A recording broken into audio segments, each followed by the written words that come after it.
means 348 milligrams of sodium, not bad, even when you consider what I put into it. And then 4 is the dietary fiber. So, now, out there, of course, in the picnic thing, probably not knife and fork time, but oh boy, look, I'll tell you, this is neat. Get the onions so that they're not overcooked, so that they're a little crunchy in the time. And that cheese crust with the rice is really unusual. It really works well. Okay, ready to springboard in your own way? Always do that. Okay, my springboard is going to be this seafood one with scallops and sole and shrimp and mushrooms, and turn it all in together and pile it up nice and high. Really, a good exotic type thing. Ready? Ready to be exotic? Come on, let's have a go.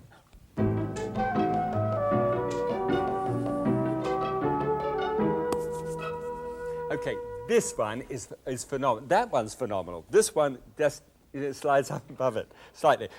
Make the rice crust just exactly as you said before. You see, this is a kind of soggy discus that it turns out to be. It's crisp on the top, and it just cooks through on that last bit. So you've made all of that. That's the basic idea. And now let's get into this one. Here's just a half, or actually a full teaspoonful. It's looking a little lonely on there, but there it goes. And whilst that's heating up, these right here, if you've ever seen this and wondered what they are, they have a papery, sort of light brownish skin on the outside. And when you peel them in, they're purple. And this is a shallot. And for those people, you really need your shallots for the dish. But for those people who, if you've got any sort of problem with onions, and you know, they sort of upset you a little bit, try these. I'm not saying they'll completely work, but there's a theory around that the shallot for some people who are allergic to onions is just tremendous. Look, pulse that just a half a dozen times, and take the little top out, and then with the hot oil there, just shake those down into the pan, and just move that around. And that heady aroma that's coming off it straight away. It's not like a garlic, it's not like an onion, it's just between the two, if you like. All right, put the little blade back in on top, and here's some mushrooms. Now these are 8 ounces of mushrooms, it's 4 ounces of shallots, and double the quantity. Obviously the volume is enormously larger, and you can just about cram them in. And there we go. And these are made into a thing which is really called a mirepoix. And mirepoix is really to cut something into about 1/4-inch pieces. If you just pulse it like this, a little pulse machine, you can actually get it down into the tiny little bits that you need for the dish. You just be patient. It takes about 10 or 15 pulses, and it goes down, and you've got what we call the tunnel of love. Look. See? It's just this... It's this wonderful nest of mushrooms that you get from it. Okay, so these are going well here. Just take those and just tap them in. That's good. And then just give it a shake around here. And, you know, I'd like to suggest to you that you give this about 5 minutes. If you give it 5 minutes, what will happen is the mushroom, which is so full of liquid, you know, it's sort of like this now, and gradually, as it heats, it will shrivel up a little bit, and a juice will come out of it. And the juice really should be expressed from this before. You'll notice in the final dish that there are little gaps you'll find in the mix when it's sort of in layers. And that's come as a result of too much liquid that comes out of the mushroom. So try and get those cooked over a fair heat, about a medium heat, and coming down nicely. Good. All right. A little salt just goes in there. Just a little drop of salt, not too much. And some freshly ground black pepper. Just shake that in. About 1/4 teaspoonful of that. We need quite a lot of it. Oh, great. Okay. Now, when that's doing, here is the seafood side of it. This is a piece of sole, and sole or flounder, if you like. And this is cut into what is called goujons, or fingers. And it's where the original fish fingers came from, I guess. And then just got 6 ounces of fish fingers. and just pop those down on the top, just roll them. And look, snow white sole against a bed of mushrooms in the bottom. Looks fabulous. And then here, I've got 8 ounces of, 12 ounces actually, of scallops. And these are the rather large scallops. These are the weather vane scallops down from Alaska. And so if you've got smaller ones, then please just go ahead with the smaller ones. And you don't need to cut them in such small pieces. All right. Turned around, mushrooms brought up in there, all combined together. And then shrimp. Now here's just 6 ounces of shrimp. Lay the shrimp down there like this. Get a nice sharp blade. Run it down the back, and then just see whether there's an advanced sand track in there. You'll see it if there's a sand track. Then just peel it off, and there it is. It's done. And save, please save. Put in a little plastic bag all the shrimp shells. And those will be fabulous later on for a great stock for a seafood soup or something of that nature. All right, so stirring all of that in together. Look, see how it comes? Smashing. A little bit of salt in there, just a touch. And some fresh thyme. If you can make this fresh thyme. Dried thyme is one of those, herbs which goes so well, but in this case, just about a teaspoonful and a half of that fresh thyme stirred in there, and then that bright note, all right, that where it peaks right up, is just a little bit of lemon. So the lemon, just simply drop it in here. Don't run the risk, please, of having lemon juice with pits in it. I mean, that sort of sends a signal to me, that you don't care. All right, 1, 2, 3, 4. About 4 teaspoonfuls. The juice of half a lemon should do just fine. Now, stir it all in together. Looks great. Now, out with the crust that we had before. Shake up the egg substitute and just anoint the bottom, just gently. Just shake it over. And then we just need to pile it in. Let me see. And there, look at it. And the smell is gorgeous with the shrimp and the sole there and the scallops. Just press them out. Press them really down tight. And you say, oh, come on, Graham, that looks as if it's ruinous to it. Not at all. When you see how it actually bubbles up, it's amazing. Now you just fill in all the cracks. Just look for the cracks and fill them in. And then more mix on the top. I mean, just keep on belting it in, and it will all go in, I promise you. Every little spot. Heap it up on the top because it will gradually drop down as it's cooking. Great. Now, a little bit more of the egg substitute on the top. Just pour it in. Look at that. Look at it. Pour it all over like this. And then just a little bit of the cheese. All right? Now, just take it from the bag and stroke it over the top. Just about a tablespoonful of that cheese over the top surface. Good. Into the oven at 375 degrees Fahrenheit, 190 degrees centigrade. Open it up at the bottom. Yep. And, oh, I can smell it. Fantastic. A little bit of fresh parsley over the top. Look, and it's just crisp and brown. Just a little bit of cayenne pepper, of paprika, just over the top, just to give it some little bit of color. And let's dive in. Oh, it went crunch. It did a crunch on me, just as it came through. Oh, good. Here we are. And slide it out. Now this would be just great at a dinner party, wouldn't it? It truly is the sort of thing that you can serve as a dinner party. A great salad on the side, some fresh thyme on the top, just a little bit of that black pepper all over the top of it. Wonderful. Bit of parsley as well. Let's have a look at the numbers. Come through. Okay, so there it is. There. Oh, that looks nice. All luscious lumps. That is our dish. This is the one which is the more compacted egg custard one with shrimp in the center. Good topping of cheese. Looks nice and made with wheat, of course. There is one advantage of mine as well, and that is that if you're suffering from a wheat allergy of some kind, well, you could use this instead. All right, 270 calories, so we come in under the 300. Fat was 22. This is down to 4. Saturated fat, only 1 gram of saturated fat. Percentage of calories from fat then just makes it 13, and that's an amazing total. 93 in cholesterol, 674 in sodium, right down, and 1 up on fiber. I love being 1 up on fiber.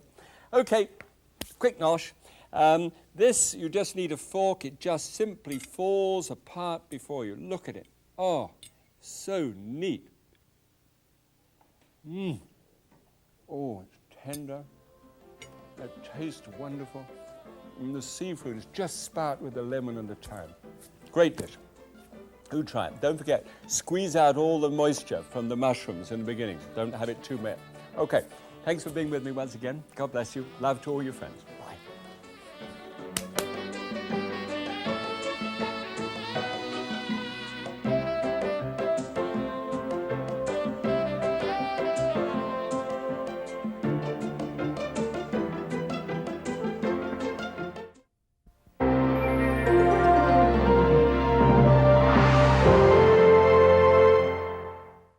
Welcome to Graham Kerr's Kitchen. It's really 2 programs in 1. This is a series that appeals to your creative side. Food that is sumptuous stuff. How could that be? This is a program about people who want to eat healthy and reduce calories.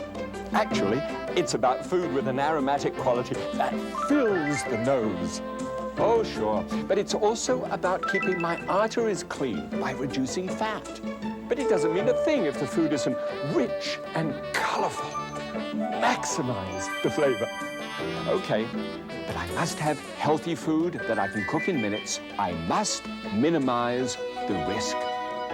So welcome to Graham Kerr's Kitchen, where we get our heads together just for you.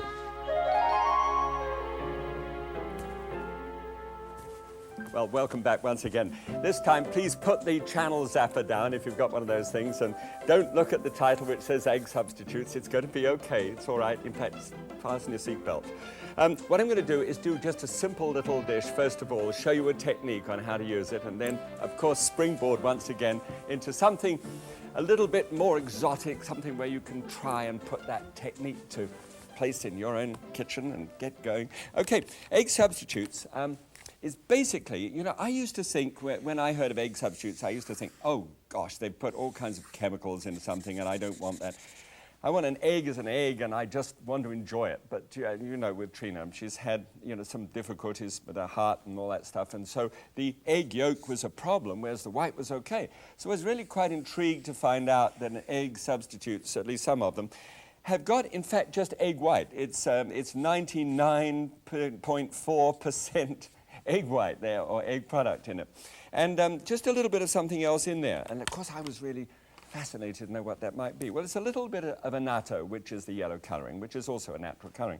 But there's also just some little genius in there. It's a derivative from seaweed, and I'm not sure just exactly what it does, and nobody will ever tell me, but at least I've got to work with it. And if you've ever tried it, you might have actually thrown it into a pan, treated it like you normally would do scrambled egg, and it's terrible. And you said, never again. Well, have a look at this one and see whether this works for you. Okay? Come and join me.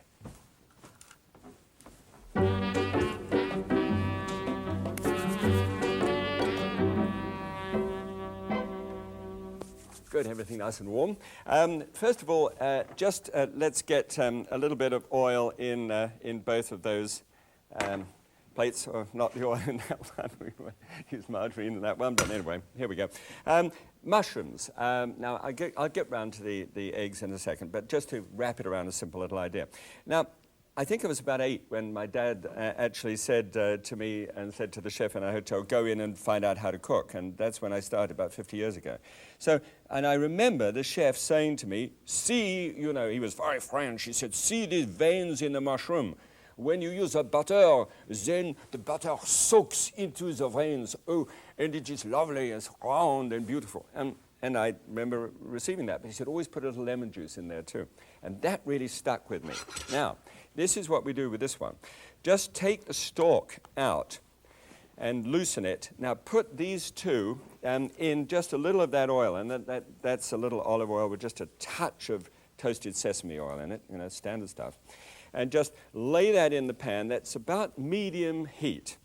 And then take the lemon. You see, because lemon does cut back somehow on the fat. But I used to think, well, I'll have the fat and the lemon, and that would really taste great. Now, if you can do without the fat altogether, the big question on my mind was, would the lemon do it? Would the lemon be okay? So we tried it. And fantastic things happen. All right, so what we're doing here is just screwing that lemon into there so that you've got plenty of juice and it's all in one place with a sharp little spout so that you can direct it exactly where you want it. So we need about half a teaspoonful of lemon juice in the top of each one of those caps. So it just sits there. Now the heat underneath that is coming underneath, and it's going to brew that lemon juice and sort of simmer it inside the caps, which results in it permeating every morsel of the flavor of that mushroom. All right, then just a little bit, where's it gone? Oh, here we are. What we call the Creole torpedo. This is the cayenne pepper, and just a touch of cayenne pepper, also with mushrooms. Just remember, lemon juice, cayenne pepper with mushrooms seems to bring out a kind of field flavor if it's missing. Not too hot, you really won't taste it, but it's just a little bite in there. Okay. All right, so there we go, and those are doing just fine. Now, over here, just a few bits to get cracking. Here is an English muffin, which, having come from England, I was amazed because there weren't such things as English muffins. They didn't look like this anyway, but they've got there now. So, they're called crumpets, and then they'd go just on one side and smothered in butter, of course. So that's toasted, and then here, I've got a piece of Canadian bacon. Now, around my home, what I like to do is to have Canadian bacon in a block and then keep it in, you know, one of those little bags. And I find that way I can measure and get it just the right kind of thickness that I want. And I just want 1 ounce per each one of these muffins at the moment. Okay. Here's another thing. And this time, a rather neat thing to show you. I'm going to use that larger. This is this large piece, or the end piece. I'll use something else later. But this is a skimmed mozzarella cheese. And I don't know if you've ever tried to cut mozzarella cheese like this, but see how that tears with a knife blade through there? Right. Well, this is a knife blade which actually you can cut right the way through, and it releases it as it goes. So this means that you should be able to cut thinner slices easier than you would otherwise. All right, so 2 slices. So it's quite simple. There we go. And 2 muffins in there, everything going fine. All right, now let's have a look at the egg substitute and see what happens there. Just not oil, but just a little bit of polyunsaturated margarine on the top. I did use butter initially because butter has this charming quality to it. When it starts to go brown around the outside, you know it's exactly the right temperature for eggs to coagulate. Well, that's fine, and it adds that little buttery flavor, but then you've got butter around, and that's a bit of a problem for me. So it just should be blistering a little bit in the pan, and shake it thoroughly. Always shake this part thoroughly, and then dump it all in at once. Just stir it around like this. Now, normally, if you're making scrambled egg, if you're like me, and I love making scrambled egg, you dive into that and start to, shovel it all around and get the eggs to coagulate evenly. Well, in this case, you've got to control your patience just a little bit and just hang over it for about 30 seconds. And what I do is, I rather than just sort of look at it, I just put in about 1/8 teaspoonful of salt and some freshly ground black pepper, both maximizing the flavor always. And just wait for it to start getting sort of disturbed, like the swamp creature is sort of coming out here. Just little bubbles should start to sort of move. Okay. When that starts to happen, and oh dear, those muffins didn't brown quite as much as I wanted, so put them back. Then you push it into the center. Now, you see what's happening here? It's set up just a little, and now, and this is so important if you're going to enjoy this, you start to pull it into the center. Works fairly quickly, pulling it up, and don't worry, it'll be okay. And when you've got it like that, it's at a stage called baveuse. Now then, just put it to one side. Don't keep on doing it until it's completely done, because you want to keep it just to one side, and it'll be just fine. All right. Now, on this one, I think I don't want to burn it, so pop that up. Good. Short order cook again. And then turn the mushroom upside down, and you see it steam bursts. You see how beautiful that looks on there? Now, it steam bursts underneath, and everything is going just fine. Ha! Never put anything sharp into a toaster. In fact, a pair of tongs are usually quite good with muffins, aren't they? Kind of, whether your toaster's like that, you can never reach into it.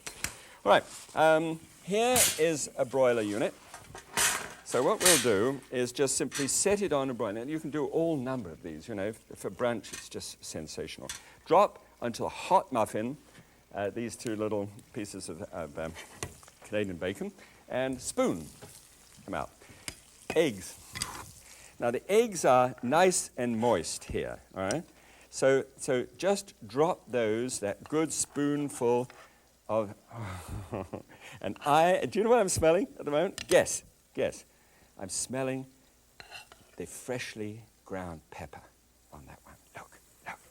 All right, now it's going to look something like, not that I care really, Eggs Benedict. I refer to Eggs Benedict as edible pornography. But that was when I wasn't really thinking about being polite. And so you just drop that on the top. Okay, now that looks pretty sordid, doesn't it? But you take this small, thin slice of the low-fat mozzarella cheese on there and lift it up and stick it under the broiler. So if you've got the broiler ready, just gently place it on there. About 4 inches away should be just about right. And yes. Now, oh yes. I like to place on top of this, instead of, well, there are 2 things you can place on top of it. One is a green onion, and you can cut that green onion in thin slices like so, and that can decorate it. It's quite a decorative shape. Or parsley, chopped parsley, but very much so paprika, because paprika will give you that charming sort of red and green appearance, which is just right. The one on the left is, can you get in the oven with me? See, the one on the left is doing nicely. Why isn't the one on the right? How extraordinary. Thank you. Well, good. That's the way it is. And we just bring this down. Now look at that. Look at this one here. Well, it's all right. The other one's just going as we look at it. Take this up then, and oh, I know. Here we go. With a pair of tongs. Doesn't that look neat? See? As a matter of fact, it's wonderful. And a little dusting of parsley over the top, and a little shake. Do you think you could do this? I mean, it's not too intimidating, is it? A little bit of parsley around the plate as well. Looks good. Okay, let's compare that and look at that versus Eggs Benedict. No, well, not versus, because, I'm not into the versus thing, but at least it's useful, I think, to compare. I think that's charming. Okay. All right. Well, you see, what we're trying to do is to show you that you can produce something that looks good, but it has to be treated in a slightly different way than we would normally do that. And, with something where the fat's been taken out, it's such a good idea to get other flavors to mingle in and really bring it up. Okay. 471 calories was the calorie value of an Eggs Benedict. This is down to 355, so not much, but at least 100 odd. Fat used to be 38, now down to 15. That's pretty good going. And saturated fat at 7. All right, that's because of the bacon. Right, that gives me a 39% brunch egg dish. Not bad. Not bad. Over 30%, but you know you can make some adjustments to that. And cholesterol, 44, down from 507, and sodium is up a bit because of the salt that there is in the Canadian bacon. Dietary fiber is about 1.3, but you know, it's kind of fun if you're counting those sort of things. But the big moment that always has to be is this. It is exploratory time. And so you just cut down into it. It does look a little bit like an Eggs Benedict, doesn't it? When you cut down into the center, you can actually cut yourself a little wedge out if you're careful. And you see, that's the cheese and the egg.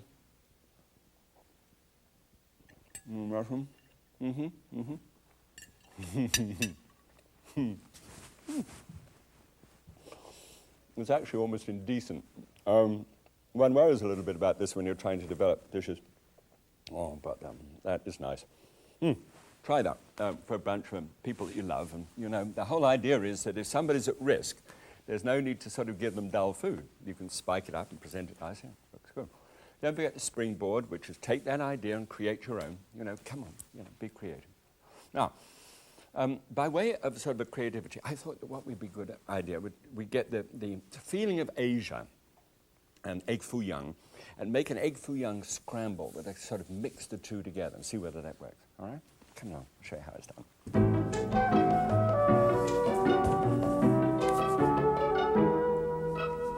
Good. Thanks so much for not switching off because of the egg substitute. And I know you haven't switched off because you're still watching. Here, then, in this pan, just a little oil. That's for Mike. If you don't know who Mike is, doesn't really matter.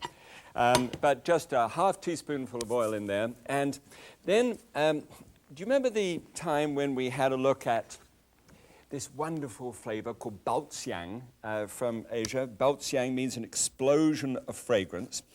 Well, here's another way of looking at that. I said that you could springboard and use it in all kinds of dishes. Well, here we go again. Now this, if you'd missed it actually on that occasion, this is 10 little fine slithers of ginger. And if you ever want to see what a ginger root is, by all means don't buy the whole thing. You'd never use it. But just buy a small piece of this and it'd be kept in a little plastic bag. Or you can actually wrap it in a brown paper bag and then put that in a plastic bag and keep it in the fridge. Keeps a long time. Okay, so that's root ginger, and it's very powerful stuff. So very thin slices. And normally, you know, I will make an extraction of that, but in this case, I want to keep it in the dish itself. And so because of that, it's a fine knife, and get down into it and slice it in very tiny, thin pieces. And then one little sliver of that packs. It's what I call bright notes. When you take salt, fat, and sugars or something, you've got to get bright notes back in their place. And that little tiny piece there is amazing. Got that hot taste to it.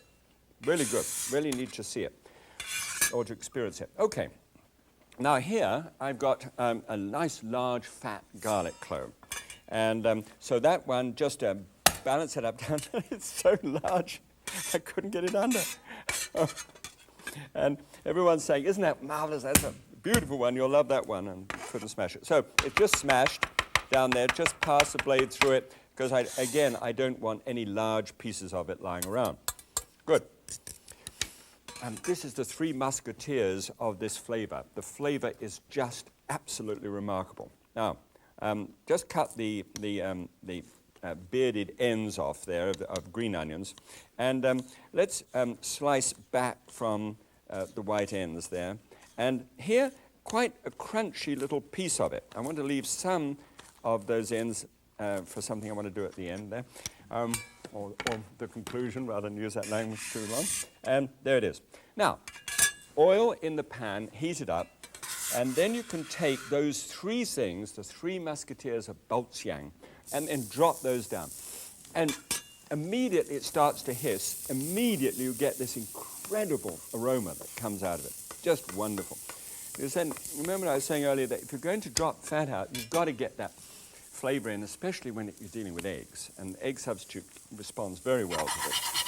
Okay, so we'll just let that go over the stove. And then add these to it. Now, this is exactly the same plant or vegetable, or fruit if you like, I suppose. This is a capsaicin, which is capsicum, and this is the red pepper, and it's just cut up in small pieces. This is the same thing, but it has been bottled. It's called pimiento when it's been roasted on the outside and peeled. Now, why? Well, it's a question of texture. So it's not only color, but texture as well. Now, you could probably say, oh, Graham, that's just ridiculous. And that's fine if you feel that. You should go ahead and do it. But just try just once and see whether you like the idea of the two kinds of pepper together. So we just place those into the pan too. So one will be crisp and the other one will be that, and it's colorful. Right? Then a cup of thawed sweet corn. And you know I always give you all of the details so you can write it down. I hope you're writing it down. Then there's the book, you know, whatever way you like to do it. It's your choice. Then, good. Greens, gold, red, great. A little bit of the Canadian bacon, because when I explore how to create some dishes, I like to think of the things about the greatest food that people enjoy so much and what they like about it, and try and get into the thought. How about eggs and bacon on a rainy morning, you know, where you stop by on the way to a construction site, and you stop by one of those little places for breakfast and hot steaming cup of coffee and eggs and bacon sizzling in the pan. Well, so I took that thought and said, all right, well, put some Canadian bacon in there and sizzle that around as well. Now I've got the ginger and the Canadian bacon, and it looks terrific. Smells wonderful. Now for the assault. You think the egg substitute was bad enough? Here it is, tofu.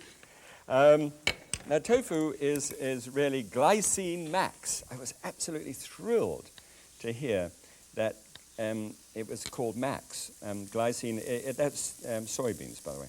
And we actually, in the United States, that's where I am at the moment, grow 3/4 of all the soybeans in the world. And so we've got a lot of things to do with it. And this is one of the best. Firm, look for it as firm soy, or bean curd it could be called, tofu. And just stir that in, and what's happening when it reaches that pan, all the other flavors say, hi, you're welcome, you know, because tofu's got almost nothing to say for itself at all. It just sort of walks in and sort of stands there, you know, and all these colorful characters surround it and give all of what they've got in flavor to the tofu. But if the tofu goes on its own, it's pretty sad. You know, it never makes it in a party. You might experience that. All right, now, a little bit of the margarine, again, the polyunsaturated margarine into this one, just to make sure that we're right down on this saturated fat business. And, okay, and one little carton, which is about 8 ounces. When you read the side of the carton, you'll see that it has the same protein content as whole eggs, same volume. So if you're a little bit concerned about, you know, is this just egg white and hasn't got anything to it? No, it's got a good deal of protein, which is excellent. So just let it stand there, you remember, like it did before, and try and avoid getting at it straight away. I know by habit that you'll try and do that, but try to avoid it. And then a little bit of that salt and pepper, very important indeed, even if you're just having it on its own. Then push it from the sides and pull into the center, okay? Just keep doing it. The more you throw yourself at it, if you whip it around quickly, like you would do eggs, it won't work. It'll break. But you see, keep on pushing it into the center, and it works very well. Keep it so it's moist there, then spread it out. Just spread it out a little bit over the bottom of the pan, and then take all of that cascading color, aroma, color, and texture, pile it into the top. Put, always, with these pans, always get really good, you know, action going as quickly as you can to be able to get the pan clean. And there it is, stirred in together. So, get a plate, pull it. Oh, Mum, I hope you're watching. Just now and again, you know when you've really done something and you think it looks great and you want your mother to watch. This is for 2 people, by the way, so I mean there's plenty there. Right. And there, little bit of rice on the side if you're going to do it European way, or rice in a bowl if you're going to do it Asian way. Yeah. Good. And now let's compare this with the traditional egg foo young and see how we go. Now the actual classic in this case we'll have a look at in a moment, but doesn't it look nice on a plate? Plenty of color and the rice by the side. Looks fine. Now the egg foo young, which is the standard, of course it would be served with rice as well and compared it in the same way, has a sort of beef sauce on it. It's really extraordinary. And of course whole eggs. This is the difference that you get. Not much in terms of the overall calories. It's 245, but that's a great number. That's with the rice. And then with the fat here, instead of 20 grams of fat, that's down to only 3 grams of fat, one of which is saturated. This is good stuff. So instead of a 63% calories from fat, we've now got down to only 12% calories from fat, teeming with flavor at the same time. Cholesterol only 7, and 314 in sodium, which is a mere bagatelle, whatever that is, and then 3 grams of dietary fiber, which is all the vegetables, which of course are just sensational. Okay. Now, chopsticks, perhaps, if you want to try it that way. And I'm going to try it with just the... You see, the egg substitute has met all those other ingredients. It's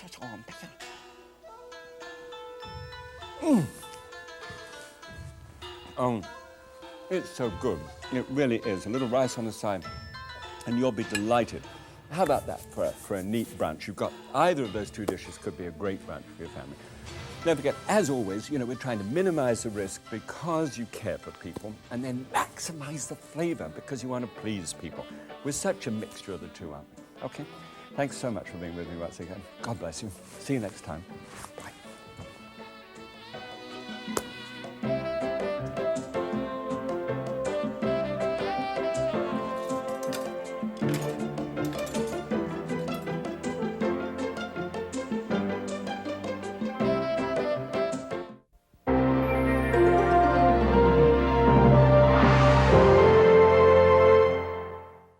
Welcome to Graham Kerr's Kitchen. It's really 2 programs in 1.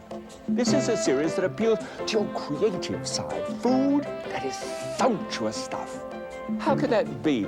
This is a program about people who want to eat healthy and reduce calories.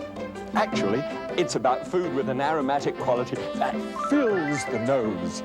Oh, sure. But it's also about keeping my arteries clean by reducing fat. But it doesn't mean a thing if the food isn't rich and colorful.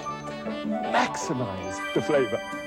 Okay, but I must have healthy food that I can cook in minutes. I must minimize the risk. So welcome to Graham Kerr's Kitchen, where we get our heads together just for you.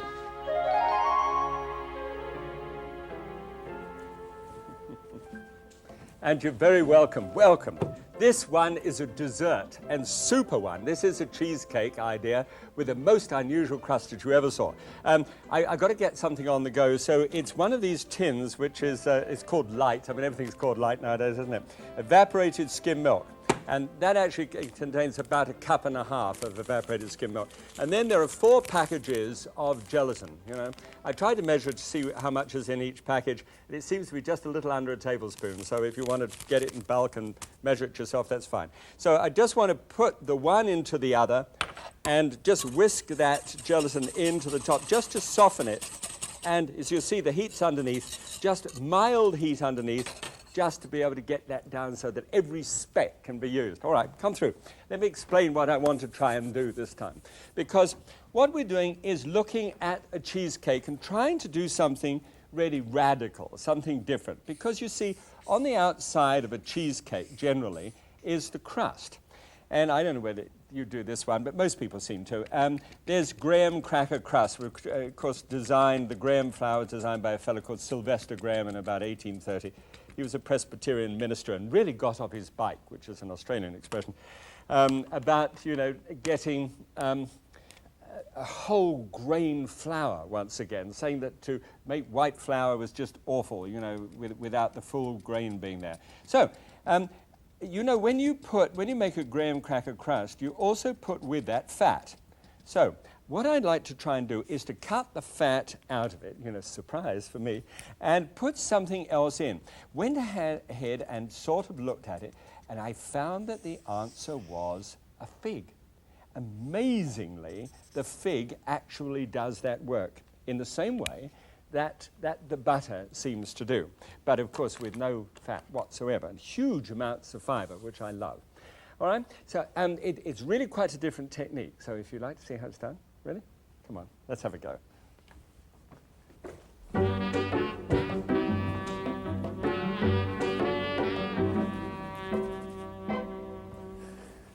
Good, I'm just getting some green marker off myself. I seem to get myself stabbed with marker pen every time. Now, let's have a look and see how this is doing.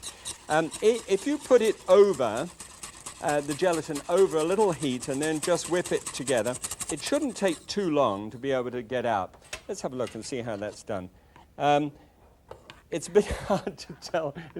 Later on, I'll show it to you with water, but this one, if you look at the back of the spoon, there's still some little tiny flecks there that are still haven't dissolved. So just keep it on there and make sure that it dissolves absolutely before you add it. Great.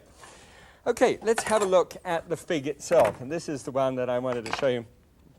The figs, I've got just 18 of these little fellas. It's about 1.5 cups of figs altogether. And each of these, when you get them, have got a little curly top on them, which is quite indigestible. There's no way that you can get that stalk and eat that. Well, I suppose there is. It's high fiber. You already know about it, haven't you? Started to chew into it. Cut into the center. If you've never cut into the center of a fig, you're in for a great surprise. Look at the tiny little seeds that there are there. As a matter of fact, if you've got, false teeth. I'm terribly sorry to be personal like this, but I've got a false tooth in front, so I know. I got it knocked out by an Australian, playing golf, by the way. If you've got false teeth, and one of those little seeds gets underneath, it's bad news. But if you don't have false teeth, it's wonderful, because you can crunch all the way around your teeth. Wonderful texture. All right, so you've got 18 of those, and a small, 17 and a half, and you've got a small processor like this. It needs to be a fairly small one because I'll show you how it works. And 1 cup of the graham crackers. Those are the standard graham crackers that go into it. And then just push the rest of the 18 on the top and top it off with the rest of the graham crackers they were. So it's in layers when you're setting it up.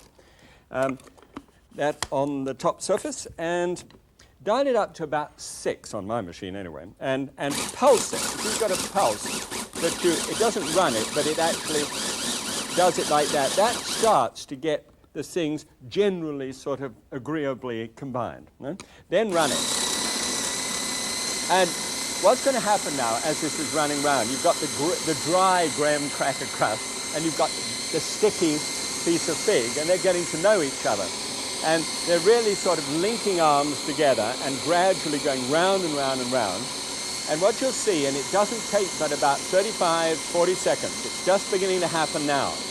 They're beginning to clump together and become a real dough in there. So it's just coming up. See, now it begins to start to clump, and the moment that it starts to clump, watch it carefully. That's it. Okay, stop it the moment that it clumps together. And you've got a tremendous stuff. Look at it. I nearly called it mixture, but I know I mustn't do that. And there it is down in the top. Now, with a certain amount of water, and water is fine for this purpose, you can't do it with just your bare hands. If you do it with your bare hands, it's sticky, and it's a horrible experience. But if you just get a little water on the board and just turn it around like this, you've got a piece of dough which is ready to be able to be used. Now, what I do with this one, where is it? Here we go. This is a small springform pan. And this one, about 7 inches, and normally you go about 9 inches. So the mix. If you've got a 9-inch one, it's not going to reach the top. But if you can find one of the 7-inch ones, I think they're better for the reason that you can get a smaller slice and yet a taller slice. Taller but shorter. And that way it has a good appearance and you don't have quite so much to eat. And it looks great. And that cuts down on the calorie value. Okay. So what I've done several different ways here, but just get it in a nice round shape. Put it in the bottom like that. And then press it out with your fingers, just like that. Press it all the way around so that you've got the base at about 1/4 of an inch. It shouldn't be, heavy at all. And spread it out to 1/4 of an inch thick. Just get, and just, if you go through, doesn't matter, just get a piece and just patch it up. And then just get your fingers at the sides and then just pull it up the sides. Now this takes about 3 or 4 minutes and it's a bit fiddly, so. But I mean, I'm sure you've managed to do that and see after that if I can keep looking at you and then do this. Here's the one that's done. Just completely surrounded and ready for the mix. All right, let's put that on one side and have a look at the mix. This means getting a blender. I hope you've got a blender of some kind. And then into the bottom of the blender, have to go back to this and see how this is doing. Let's just do that check once again. There isn't a single fleck in that. That is completely clear. Good. All right, just warmed up enough. 5 minutes. Don't boil it, but just warm it up. And look, you see, it's creamy. It's almost like it has, thick dairy cream in it, which of course it hasn't. And then here, 3/4 of a cup of the soft brown sugar. Give or take a little bit off the side. 4 tablespoons full of cocoa powder. Now that gives it that chocolate appearance, and this is the cocoa powder that I have. By the way, this one here is called Dutched. You see how it's darker than this one? This one's got an alkali in it, which neutralizes the acidity in chocolate. I find it's easier to mix, and it seems to be less acid as well. Okay, 2 teaspoonfuls. Measure this one, because it's got to be exactly accurate, because you can ruin it if you put too much, of vanilla extract. Pop it in, the real stuff, nothing false. Slap the top on and whiz it, okay? Now, immediately, that's what I like about the Dutch chocolate. Immediately, that goes in and that's just fine. When you... sudden noise. Now, 3 cups altogether of a small curd, low-fat cottage cheese. And do please add this 1 cup at a time. And let it really incorporate. Wait for the whole to appear and go for it. It takes about 5-6 minutes for that to actually take place. So, thank you. I didn't want to compete with it. Here's the one which has been done 5 or 6 minutes, and I leave 1 cup for the end. Just 1 cup. And then stir in 1 of those cupfuls of the low-fat cottage cheese, and that gives me a kind of textural change. Otherwise, it's really rather like pudding, in the middle, or a custard. But this gives me a chocolatey, vanilla-flavored, gorgeous combination. And all you need to do is to shove that in the refrigerator for a couple of hours, all right? And pull out the one that's set. Wouldn't you love it if you had this sort of thing available? Okay. Now, then with this spring form, you just simply do a clip like that, okay, and pull it off. Isn't that's, I think the person who invented that takes the biscuit for being the most inventive person I've ever known. I'd love to know who he is. And if you're still alive, do let me know, because I think you're terrific. Then you cut the slice, and this is the slice that we've looked at in terms of this. And warm a knife up first, just a little bit. Oh, good. Look. See how that sets up? Now, look at that. Just see how that comes out. And see the flecks on the side. Aren't they beautiful? If you didn't have the flecks on the side, it wouldn't be quite the same. And take a little powdered cocoa and just to sprinkle it around the plate, just to let people know that you've got some. Okay, come on. Let's see the numbers. Whoa, like it. That's nice. it's kind of, we should have a different name for it. What about the Milky Way or something, or the Sagan cheesecake? Right, that's what it looks like, and this is what we tried to do, to take the fat out of the crust and to put the fig in its place. And so I think it works. Let's have a look and see how the numbers react to this, because that's the important thing. All right, so instead of the classic cheesecake, in this case, this one is a classic chocolate cheesecake that I've compared it to, you have 413 calories. That's what it takes. So this one is 210. So we're over 200 saved to begin with. Okay, the fat's 28, which is almost half a day's supply of fat, you know. And so this is down to only 3 grams, one of which is saturated, which means that when you actually multiply the total number of grams by 9 and then express it as a percentage of the total calories, which is the way you get a percentage of calories from fat, it comes to only 11% for a slice of cheesecake, 11% calories from fat. And then cholesterol, look at this, 6. It's hardly worth counting. And then 292 in sodium. Dietary fiber goes up because of the figs to 3, which I'm always thrilled about. And let's have a look. Oh, look at that. It's tender, and the crust there. Remember I told you it has a crunchiness?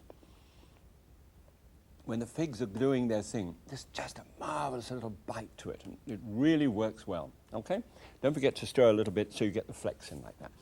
All right, now, as always, springboarding is really important, and this time, what I'm going to do in springboarding is I'm going to take a vegetable, because we're told to eat up vegetables and stop eating sweets and things. Oh, do you think it would be too sneaky if we actually got a vegetable and made it into a dessert and made it into a cheesecake? Anyway, because, I'm eating my vegetables. Right, I'll show you how it's done.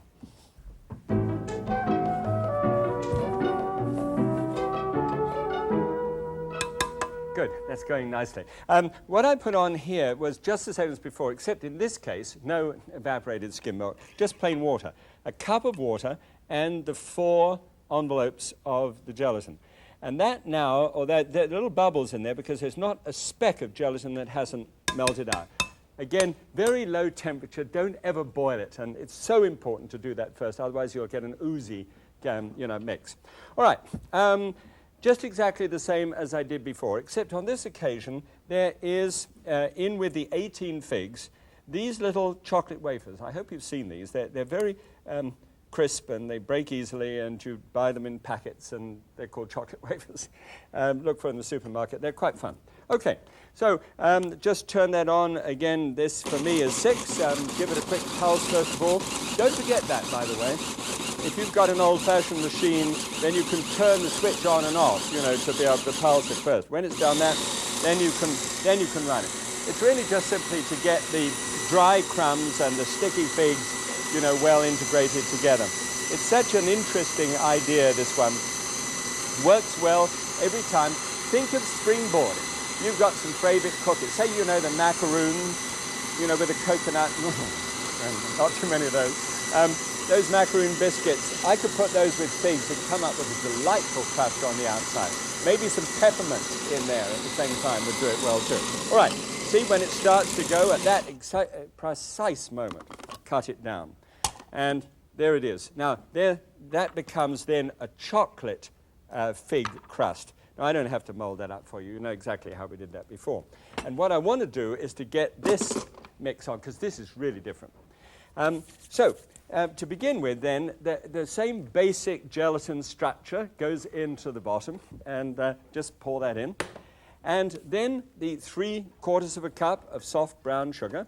And, it's just the same as white sugar, come on. But they add a little molasses back in it to color it. Very sweet, and you may even, when you actually taste this, want to get the sweetness down a little bit. Okay, now here instead of the vanilla, this is a marvelous little collection. I've got powdered ginger, 1/2 teaspoonful each. Powdered ginger, ground cloves, and ground cinnamon. And that, when you put those together, they complement each other in a wonderful way, because it spices the mix. So just pop that in. And let me see, what else have I got to put in here? And the cottage cheese. So with the cottage cheese, you just simply pour a little bit of that in, like that, about sort of 1 cupful, and then start to whiz it up. I always put the lid on just in case, I've wound up with this stuff all over the place.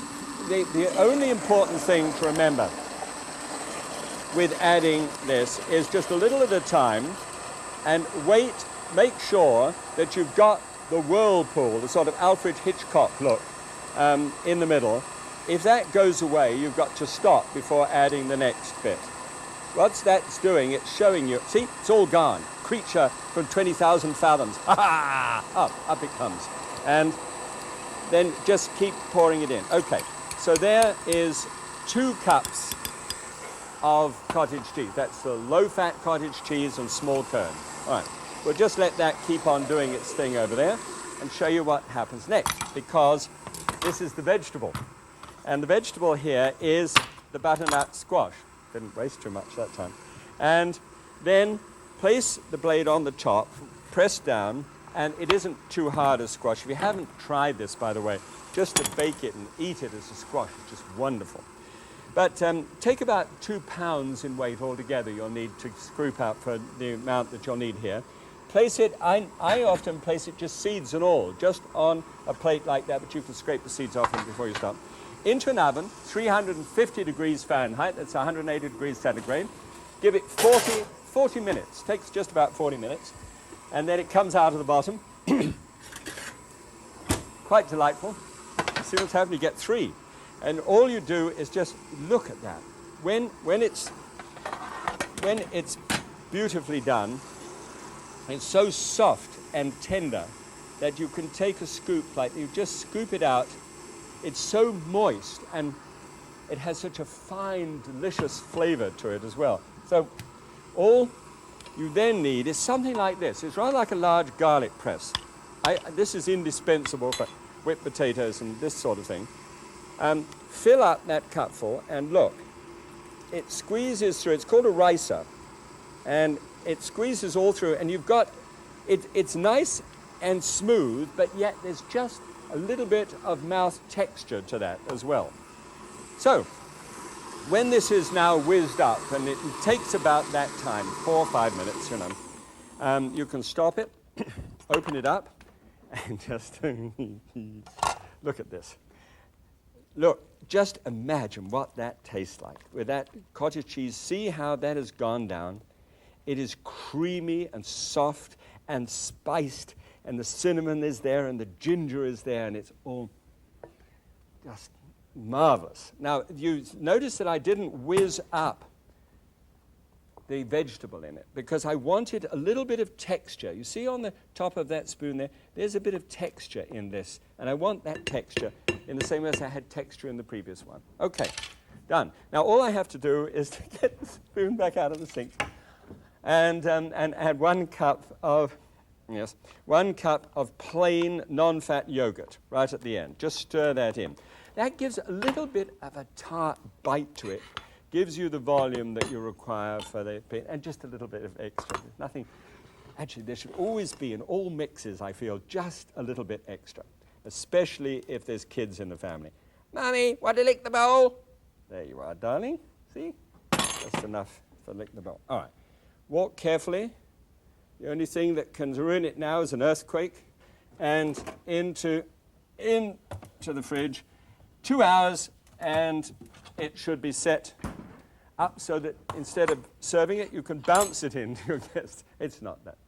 You might like to experimentally drop down just 1 envelope of gelatin just to be on the safe side. But it depends how hot it is when you serve these things. I think this is just fine like this. Okay. Just a knife, heat it up just a little bit first of all for serving. This is the kind of shape and size, just like the one we did before, that you can get with the numbers that I've got. A plate, and I'll tell you, I am beginning to enjoy the baking and dessert process. Look at that, will you? Look at that, nice. All right. Now, if you get a if you get an orange, and you get that there are little peeling devices which you can actually score the outside of an orange, very thin slices, like these here. And what I did is put these into a pot with a little water and just bring it to the boil, and then turn the water off, throw the water away. And that gives me a piece of orange zest, which is really remarkable because it's kind of, it's a bright note, but at the same time, it's not overpowering, which it could be if you left it without blanching it first. And you just throw little curly bits of that onto the plate. Isn't that great? You might have seen that in some famous restaurants nowadays. They're always throwing little curly bits of things all over the place. Used to happen by mistake. No, it happens by design. All right, there it is. There's it is. Let's have a look and see about the numbers. Stands up nicely. You see it's nice and tall. If you compare this then, because of that mold, which is only 7 inches across, you see how tall it stands on the plate, and yet it's very short. This one is longer, but it's smaller. And so I think you have a sense of, getting a good plateful. Do you? Good. All right. This is what happens to the numbers. This is compared to the classic, which is a kind of pumpkin cheesecake, if you like. And this one here, I think, could be just sensational at Thanksgiving. Think of it. All right. 249 calories, under the 300, down from 366. But look at the fat. From 27 grams of fat altogether, that's down to 4.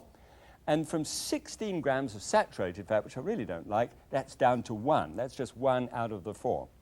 Then that means percentage of calories from fat, which was 65%, now is 13. And isn't that lovely to think that a thing like that can just be 13%? Boy. Cholesterol down to only 10. Sodium at 252, which is fine for dessert. And dietary fiber, a whopping 4. I've still got a piece of that orange in my mouth. That's nice to chew on. Okay. Now, actually, it reminds me of a fine cheese, doesn't it? With a sort of a crust on the outside of the cheese. See the crust there and how good that looks?